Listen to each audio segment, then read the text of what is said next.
আমার নাম রাজকুমার। আভাব দেখো মানে কি করব? তোর নাম রাজকুমার রেখেই ভুল করেছি। কেন, আমি কি করলাম? তুই আমার বাচ্চা না, তুই শুয়োরের বাচ্চা। বেশ ঠিক আছে, এবার যদি কেউ জিজ্ঞাসা করে তোর বাপের নাম কি, বলবো শুয়োর।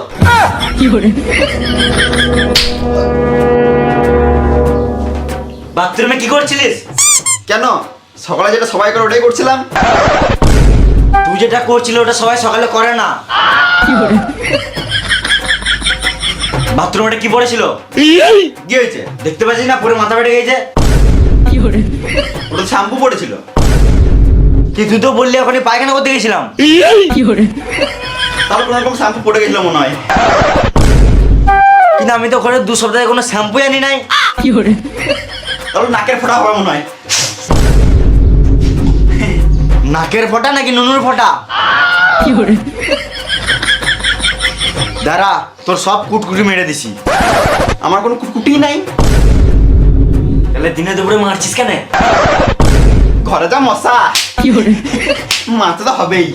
এখন মারছিস তো মজা লাগছে, কিছু বুঝতে পারছিস না। যখন বয়স হবে হাতে মুখে গ্লেজ চলে যাবে। ক্রিম মেখে মেখে গাঁড় ফেটাবে, কিন্তু হাতে মুখে গ্লেজ আসবে না। তো কি করব? তোকে কিছু করতে হবে না, দাঁড়া, যা ওরা আমি করবো।